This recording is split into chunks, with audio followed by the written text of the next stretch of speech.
وہ بھی کمرے سے باہر نکل کر ایک نظر لڈو پر ڈال کر جلدی سے کچن میں چلی گئی۔ اگلے چند منٹ میں وہ ناشتہ ٹرے میں سجائے باہر آئی۔ لڈو ناشتہ کر لو تم بھی۔ بدرا نے ٹرے اس کے سامنے کی اور خود پاس ہی بیٹھ گئی۔ نہیں شکریہ، تم بس جلدی سے ختم کرو اسے، میں نے ناشتہ کر لیا ہے، پہلے تمہیں اسکول چھوڑنا ہے، پھر مجھے بھی وقت پر پہنچنا ہے اپنے اسکول۔ وہ نہایت مطمئنت سے بولا۔ تمہیں کسی چیز کی ضرورت تو نہیں؟ نہیں لڈو، مجھے کسی بھی چیز کی ضرورت نہیں۔ وہ جلدی سے پراٹھے کا آخری لقمہ منہ میں ڈالتے ہوئے اپنی جگہ سے اٹھی اور شانے پر بیگ ڈالا۔ بی جان کی دعاؤں کے حصار میں وہ سر پر اس عمر میں بھی دوپٹہ اچھے سے اوڑھتے ہوئے رخصت ہوئی۔ بدرا کی عمر صرف 11 سال تھی۔ بی جان نے اس کی چھوٹی سی عمر میں ہی ایسی تربیت کی تھی کہ وہ اپنے سر سے دوپٹہ اترنے نہیں دیتی تھی، اپنے آپ کو ہر وقت دوپٹے میں لپیٹ کے رکھتی۔ لڈو ان کے محلے دار 7 والے گھر کا رہائشی تھا جو بدرا سے عمر میں 3 سال ہی بڑا تھا۔ بہت ہی نیک اور صالح بچہ تھا اور بی جان سے قرآن پاک پڑھنے آتا تھا۔ بی جان جو اب گھٹنوں کے درد کی مریضہ بن چکی تھی، زیادہ دور نہ چل پانے کی وجہ سے انہوں نے بدرا کو اسکول چھوڑنے اور واپسی پر ساتھ لانے کا کام لڈو کے ذمے لگایا تھا، جسے وہ بخوشی انجام دیتا۔ یہ منظر تھا ایک گاؤں کا، جہاں رہنے والے لوگوں کے دلوں میں محبت کا سمندر آباد تھا، اور انہی میں سے تھی ایک بی جان۔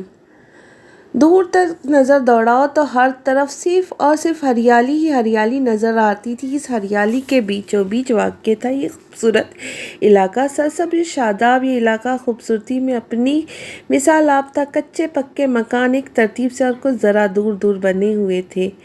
بی جان کے شوہر سکندر شاہ ایک سخت گیر غصیل طبیعت کے مالک تھے۔ گرمی ان کی ذات میں مفقود تھی، جبکہ بی جان طبیعت میں اپنی مزاجی خدا سے بالکل الٹ۔ مزاج کی نرم خشک اخلاق، ہر وقت ایک نرم سی مسکراہٹ ہونٹوں پر سجا کر رکھنے والی۔ کبھی کسی وجہ سے ان کے ماتھے پر ناگواری کے بل نہیں پڑتے تھے، ہر ایک سے خوش اخلاقی سے ملتی، جو ان کی شخصیت کا خاصہ تھا۔ اپنی شوہر کے وفات کے بعد وہ محلے کے بچوں کو سپارہ پڑھاتی تھی۔ سارا محلہ ان کی عزت کرتا تھا کیونکہ ان کا تعلق سید گھرانے سے جو تھا۔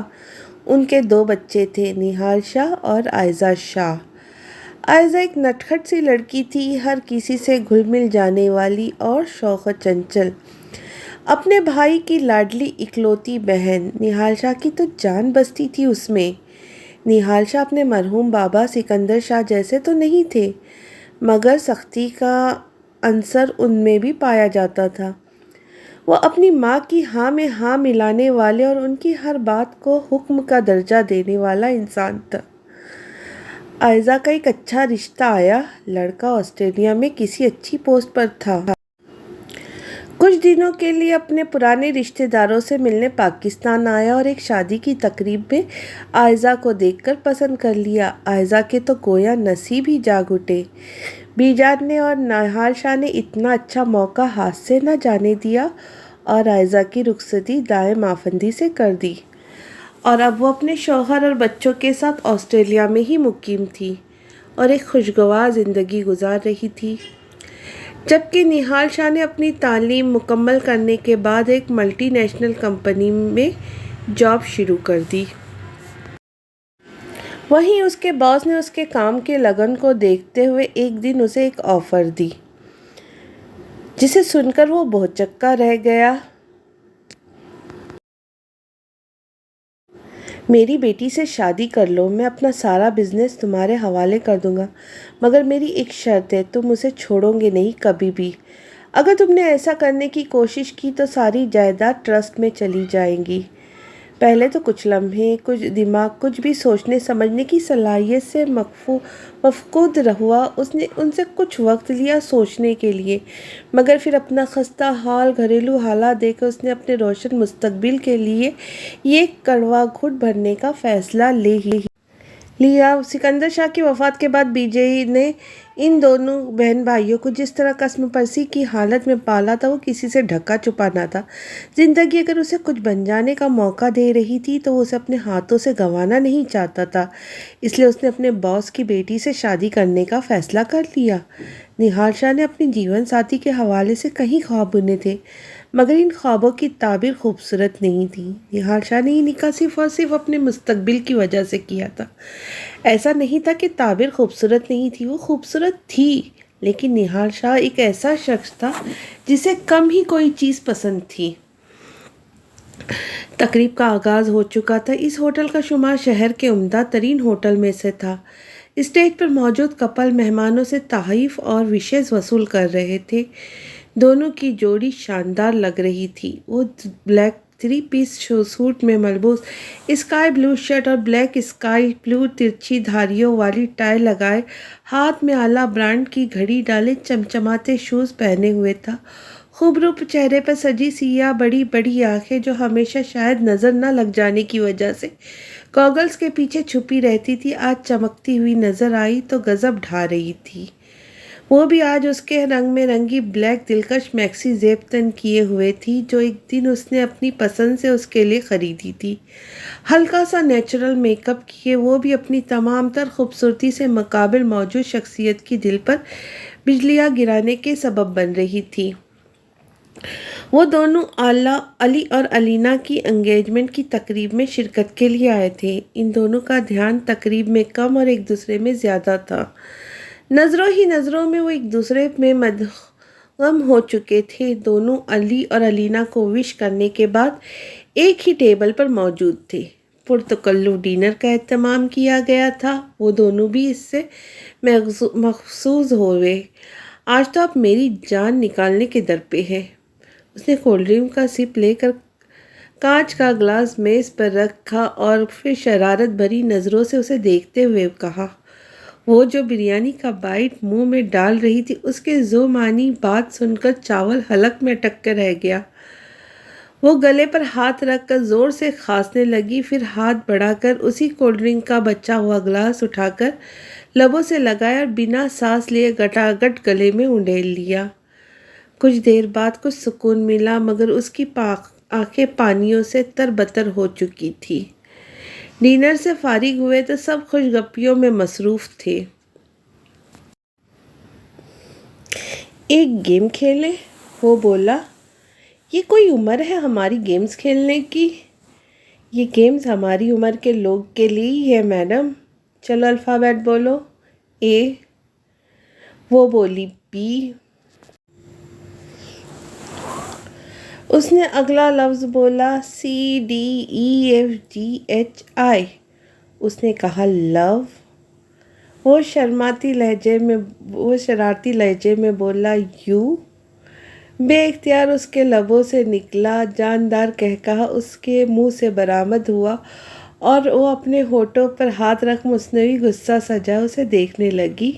آئی لو یو۔ وہ جذبوں سے چور لہجے میں اس کی آنکھوں میں دیکھتے ہوئے بولا but I am more than you. اس نے بھی اپنی مدھر آواز میں نظریں جھکائے ہوئے ڈولتے دل سے کہا۔ دونوں ایک دوسرے کے ہاتھ پر اپنا ہاتھ رکھا۔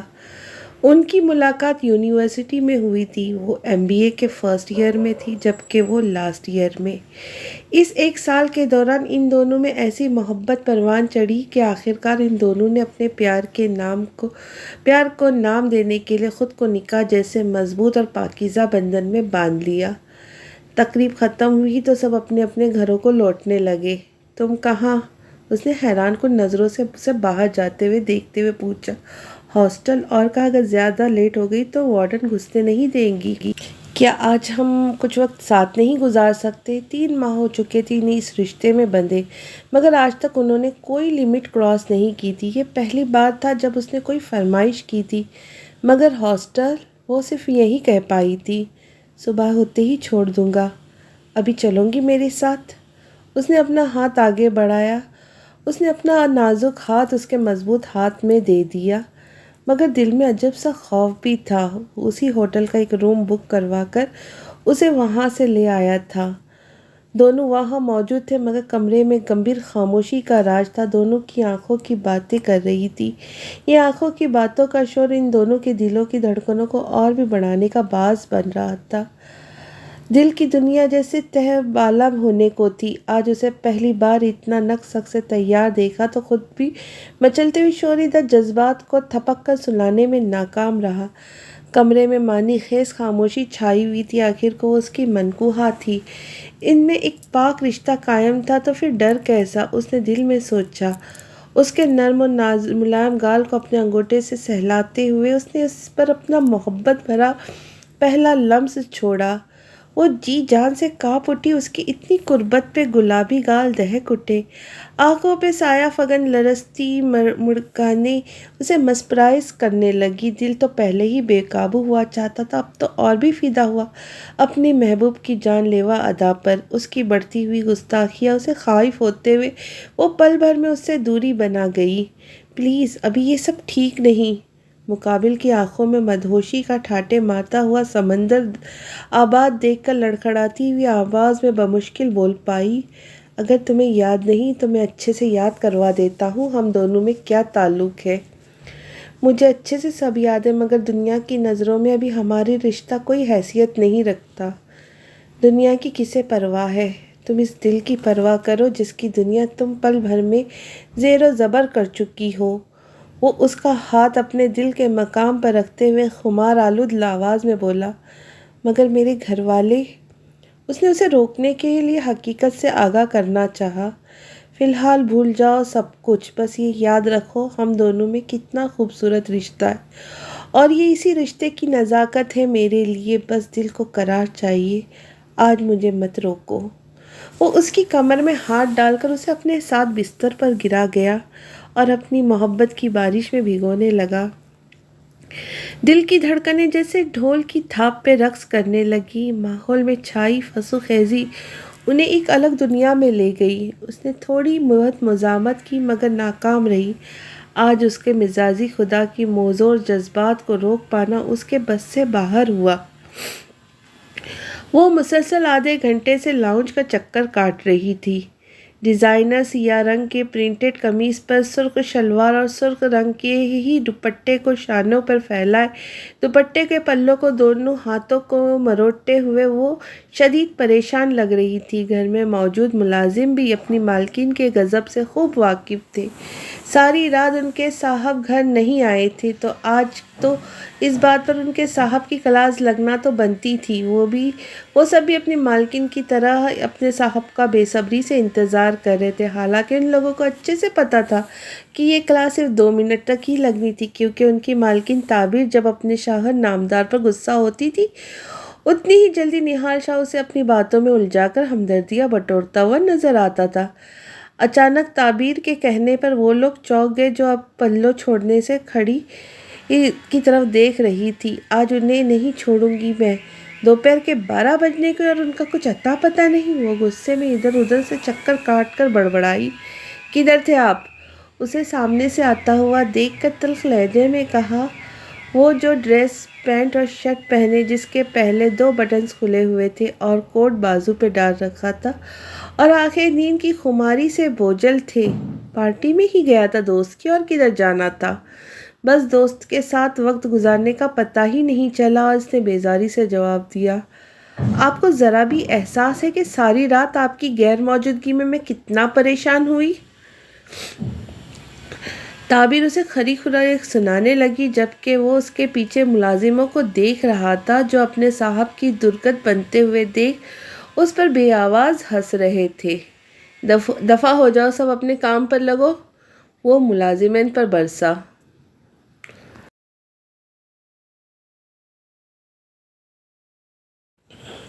گرمیوں کے دن تھے، انہیں چھٹی 1:30 بجے ہو جاتی تھی۔ چھٹی کے بیل بجتے ہی وہ اسکول بیگ اٹھائے چھوٹے چھوٹے قدم اٹھاتی، دوپٹے کو اپنے ہاتھوں سے درست کرتی اسکول کے گیٹ سے باہر کی جانب بڑھی۔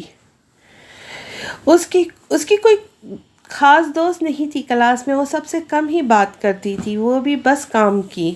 پہلے اس کی جو سہیلیاں تھیں وہ بھی اس کے کھیل کود میں شرکت نہ کرنے کی وجہ سے اس سے ناتا توڑ چکی تھی۔ وہ بہت کم گو تھی، عام لڑکیوں کی طرح شرارتیں اس میں ناپید تھی۔ بدرا اس وقت 5ویں کی طالب علم تھی، اس کی 4تھی جماعت کے پیپرز ہو چکے تھے اور اب نئی جماعت شروع ہوئی تھی، رزلٹ آنا بھی باقی تھا۔ بہت لائق تھی، اسے امید تھی اچھے نمبرز آئیں گے، ویسے بھی اس نے بہت محنت کی تھی۔ وہ دور تک پھیلے کچے راستے کو دیکھنے لگی جو گرمیوں کے باعث کچھ اور سنسان ہو گیا تھا۔ اس نے ایک نظر ٹولیوں کی شکل میں جاتی لڑکیوں کو دیکھا اور پھر خود بھی اسی راستے پر چلنے لگی جو گھر کی طرف جاتا تھا۔ بدرا، تم کیوں وہاں سے اکیلے نکلی؟ وہ تقریباً بھاگتا ہوا اس کے پاس پہنچا تھا۔ مجھے بس تھوڑی ہی دیر ہو گئی، آج میرا ٹیسٹ تھا، بس اسی وجہ سے۔ اور تم ایسے، اماں بھی کو پتہ چلا تو ناراض ہوں گی، میں نے تمہارا خیال نہیں رکھا، اس نے بدرا کو ڈپٹنے کے انداز میں کہا۔ میں سمجھی تم مجھے لینا بھول گئے، بس اسی لیے، وہ ہلکی سی آواز میں منمنا کر بولی۔ آگے کبھی ایسا ہوا ہے کہ میں تمہیں لینا بھول جاؤں؟ وہ خفگی بھرے انداز میں بولا۔ وہ کھیتوں میں سے گزر کر گھر کی طرف جا رہے تھے کہ ایک آوارہ کتا جانے کہاں سے اچانک وہاں آ دھمکا۔ کتے کو مسلسل اپنی طرف بڑھتا ہوا دیکھ صحیح معنوں میں اس کے اواسان خطا ہوئے۔ بدرا نے آؤ دیکھا نہ تاؤ اور سرپٹ دوڑ لگا دی اور وہ اس کے پیچھے پیچھے بھاگا۔ ابھی وہ گلی میں پہنچی ہی تھی کہ لڈو نے اسے جا لیا۔ بدرا رک جاؤ، وہ بلند آواز میں چلایا۔ بھاگتے ہوئے اس کی سانسیں پھول چکی تھی اور گلا سوکھنے لگا۔ ٹھیک ہو تم؟ اس کے پاس پہنچ کر پوچھا۔ پانی، وہ لرزتی آواز میں یہی بول پائی تو پریشانی سے کھڑا اسے دیکھ رہا تھا۔ فوراً بیگ میں سے پانی کی بوتل نکال کر اس کے سامنے بیٹھا، اسے پانی پلانے کے لیے بوتل کا ڈھکن کھول کر اس کے منہ سے بوتل لگائی۔ تم ٹھیک ہو اب؟ اس نے بدرا کو گہرے سانس لیتے دیکھ کر پوچھا تو اس نے گردن اٹھا کر اسے دیکھا۔ لڈو نے اس کے حسین سبز سمندر سے گہری آنکھوں میں دیکھا، وہ ڈر کے باعث ابھی بھی ہرنی کی مانند سراسیما نظروں سے اسے ہی تک رہی تھی۔ اس کے نقوش بہت خوبصورت تھے، بہت معصوم اور پرکشش، چھوٹی سی پتلی ناک، گہری بڑی سبز آنکھیں، بھرے گرمی کے شدت سے سرخ سنہری مائل ہوتے رخسار، چھوٹی سی تھوڑی، وہ سراپائے حسن تھی جس کی رنگت سورج کی مانند سنہری تھی۔ اس کی نظریں پھسل کر اس کی گردن پہ جا پڑی جو دوپٹہ بھاگنے کی وجہ سے ڈھیلا ہونے سے واضح ہو رہی تھی۔ اس کی سراہی دار سفید گردن پر موجود جو چاند گرہن کا نشان تھا، وہ اس کی دلکشی، وہ سحر انگیز خوبصورتی کو نظر نہ لگ جانے کے لیے جیسے نظر کا ٹیکا لگا۔ نہال شاہ ابھی بھی میٹنگ سے فارغ ہو کر باہر نکلا تھا۔ اس کی میٹنگ بہت شاندار رہی تھی، اسے یقین تھا کہ ہمیشہ کی طرح اس بار بھی یہ پروجیکٹ اسے ہی ملے گا۔ وہ مسکراتے ہوئے اپنے آفس کی طرف بڑھ گیا۔ پلیز ایک کافی بھیج دے، اس نے بیٹھنے کے ساتھ ہی اپنے سیکرٹری کو کافی کا کہا تھا۔ وہ رات بھی کافی دیر تک پروجیکٹ کے لیے فائل تیار کر رہا تھا اور صبح بھی جلدی سے اٹھ گیا تھا۔ اب اسے شدید تھکاوٹ ہو رہی تھی۔ اس نے کرسی کی پشت سے ٹیک لگا کر آنکھیں موند لی۔ اس بارے میں سوچنا ضرور۔ اسے تعبیر کی بات یاد آئی۔ اف اللہ، یہ تعبیر کو بھی پتہ نہیں جلدی کیا ہے، ابھی شادی کو وقت ہی کتنا ہوا ہے۔ اس نے بے دلی سے سوچا تو وہ اپنے خیالوں میں گم تھا۔ دفعتاً دروازہ نوک ہوا تھا۔ کم ان، اس نے بالوں میں ہاتھ پھیرتے ہوئے دروازے کی جانب دیکھا جہاں سے اب اس کی سیکرٹری کافی لے کر اندر آ رہی تھی۔ سر، آپ کی کافی، سیکرٹری نے پیشہ ورانہ انداز سے مسکراتے ہوئے نہال شاہ کی طرف کافی بڑھائی۔ ادھر رکھ دو، اس نے سیکرٹری کی طرف دیکھ کے بغیر جواب دیا۔ اس کا دماغ اب کسی اور نہج پر سوچ رہا تھا۔ سیکرٹری ایک حیران نظر اس پر ڈالتے ہوئے باہر نکل گئی۔ تمر کے والدین ایک حادثے میں فوت ہو چکے تھے۔ اس وقت تمر کی عمر صرف 8 سال تھی۔ اپنوں کے نام پر اس کے صرف تایا ہی تھے، اس لیے تمر ان کی ذمہ داری بن گئی۔ تایا ابو کا برتاؤ اس کے ساتھ لیا دیا ہی تھا، لیکن تائی امی کو وہ زہر لگتی تھی۔ تایا ابو کویت میں نوکری کرتے تھے، اس لیے مہینوں بعد ہی گھر واپس آتے تھے، اور ان کے پیچھے تائی اس کے ساتھ نوکروں سے بھی بدتر سلوک کرتی تھی۔ ان کی باتیں تانے ہمیشہ تمر کے دل چھلنی کر دیا کرتے تھے، لیکن وہ کر بھی کیا سکتی تھی جب اللہ نے ہی اس کی قسمت میں یہ سب لکھا تھا۔ تائی امی اس سے گھر کا سارا کام کروایا کرتی تھی، اپنی خدمت کروایا کرتی تھی۔ تایا امی کو دیکھ ان کی بیٹیاں بھی اس پر ایسے ہی حکم چلاتی تھی، اور وہ چپ کر کے سہتی رہتی۔ تایا جی کے کہنے پر انہوں نے 10ویں کے بعد اس کا داخلہ تو آگے کروا دیا تھا، لیکن اس کا پڑھنا بھی انہیں بہت کھٹکتا تھا۔ تبھی اس نے تایا سے کہہ کر اپنے لیے پڑھائی جاری رکھنے کی منت کی، تو تھوڑی دیر سوچنے کے بعد مان کر اس کا داخلہ یونیورسٹی میں کروا دیا تاکہ وہ اپنی پڑھائی مکمل کر سکے، جبکہ تائی جلدی سے جلدی اس کے لیے کوئی رشتہ ڈھونڈ کر اپنے بوجھ کو کم کر دینا چاہتی تھی۔ 2 دن پہلے ہی اس کے لیے ایک رشتہ آیا تھا، ان لوگوں کو پسند بھی آ گئی تھی، لیکن حیرت کی بات یہ تھی کہ وہ لوگ بہت رئیس اور اونچے گھرانے کے لوگ تھے، اس لیے تمر زیادہ ڈری ہوئی تھی۔ وہ جانتی تھی تائی امی اس سے چھٹکارا پانے کے لیے کسی بھی طرح اس کی شادی کرنا چاہتی تھی، اس لیے اسے کچھ غلط ہونے کا اندازہ ہو رہا تھا۔ وہ 7 سال کی عمر سے اتنا کچھ سہتی آئی تھی، اب آگے زندگی میں پتہ نہیں اسے اور کیا کیا دیکھنا تھا، لیکن وہ صرف رہ سکتی تھی، کچھ کر نہیں سکتی تھی۔ تائی امی نے اسے روکا، میری بات کان کھول کر سن لے، تو اس گھر میں صرف 2 دن کی مہمان ہے، 2 دن بعد تو شادی کر کے اس گھر سے رہنا چاہتی ہے یا سڑک پر، یہ تیرا فیصلہ ہے، کیونکہ اب میں تجھے اس گھر میں نہیں رکھنے والی۔ تجھے میں نے جتنا برداشت کرنا تھا کر لیا، تیری بھلائی اسی میں ہے کہ بنا منہ کھولے چپ چاپ شادی کر، زیادہ نخرے کرنے کی ضرورت نہیں، اب دفع ہو یہاں سے، اور ہاں، شادی کے بعد اپنے گھر کے بخیڑے خود ہی سمیٹنا، یہاں قدم بھی رکھنے کی کوشش کی نا تو ٹانگیں توڑ دوں گی، اب تیرا جینا مرنا اسی گھر میں ہے، آئی بات سمجھ میں؟ تائی امی گرجی تھی اور وہ روتی ہوئی باہر نکل گئی۔ وہ وقت بھی آن ٹھہرا۔ قبول ہے، قبول ہے، قبول ہے۔ 3 بار قبول ہے کہنے کے ساتھ ہی اس نے اسامہ گردیزی کے نہ چاہتے ہوئے بھی اپنے شوہر کے طور پہ قبول کیا تھا، بلکہ اپنے آنے والی زندگی کی تکلیفوں اور مشکلوں کے لیے بھی خود کو تیار کیا تھا جن سے وہ ناواقف تھی۔ پہلے ہی اپنی زندگی میں بہت کچھ بھگت چکی تھی، اور ابھی تک ایک ڈر اس کے دل میں قائم تھا، جانے کیا ہونے والا ہے۔ رخصتی کے وقت اسے اپنے ماں باپ شدت سے یاد آ رہے تھے۔ تایا ابو سے گلے لگ کر وہ بہت روئی تھی، اور اس گھر کو الوداع کہہ کر وہ نئے گھر میں آئی تھی، لیکن وہ نیا گھر صرف گھر نہیں، ایک محل تھا۔ گزرتے وقت کے ساتھ اس کی بے چینی میں اضافہ ہوتا جا رہا تھا۔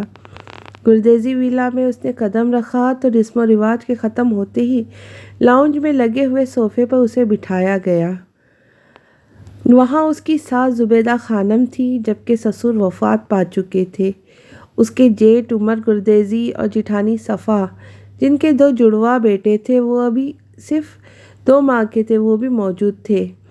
اس کے بعد اس کے شوہر اسامہ گردیزی، جو اس کے بالکل ساتھ والے صوفے پر بیٹھے تھے۔ بھابی جی، گود بٹھائی کی رسم کے تحت میں آپ کا گھٹنا پکڑنے کی بجائے آپ کی گود میں ہی بیٹھوں گا، بھئی کوئی اصل رسم ہے تو میں وہی کروں گا۔ اس کا شوخ مزاج دیور وامق گردیزی، جو شاید اس کا ہم عمر تھا، جھٹ سے آ کر اس کی گود میں بیٹھا۔ تمر کی حیرت کی زیادتی سے آنکھیں باہر کو ابل پڑی، اور کچھ اس کا وزن بھی اتنی اپنی ٹانگوں پر محسوس کیے۔ وہ اب تو اس کی جان نکلنے کے در پہ تھی۔ نیا گھر، نئے انجان لوگ، کہے بھی تو کیا، بس بمشکل ضبط کیے آنسو روکے بیٹھی تھی۔ اپنے ساتھ بیٹھے مجازی خدا کی طرف مدد طلب نظروں سے دیکھا، جو اپنے بھائی کی حرکت پہ ہنس رہا تھا۔ تمر نے جلدی سے کلچ کھول کر اس میں ملنے حق مہر کے پیسوں میں سے بغیر گنے چند نوٹ نکال کر اس کے ہاتھ پر رکھے۔ ارے یہ کیا بھابی جی، بس اتنے سے؟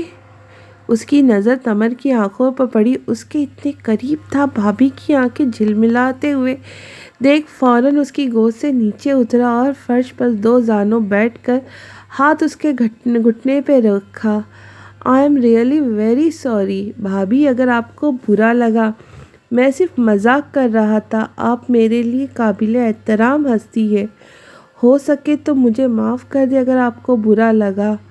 اس نے شرمندگی بھرے انداز میں کہا۔ چلو اب معاف کر بھی دو، میرے بچے کو کب سے تمہارے قدموں میں بیٹھا ہے، حالانکہ یہ تو رسم تھی، کیا ہوا، تھوڑا سا مذاق ہی تو کیا تھا۔ وہ منہ بنا کر تلخ لہجے میں گویا ہوئی، کوئی بات نہیں، مجھے بالکل بھی برا نہیں لگا۔ چلو بھائی اب سب اپنے اپنے کمرے میں، اسامہ اور تمر کو بھی آرام کرنے دو۔ آج کی کہانی بس اتنی سی ہی، جلدی ہی میں کہانی کا اگلا پارٹ لے کر حاضر ہوں گی۔ امید کرتی ہوں آپ مجھے پورا سپورٹ کرو گے اور آگے بڑھنے میں مدد کرو گے۔ تو ملتے ہیں جلدی، اللہ حافظ۔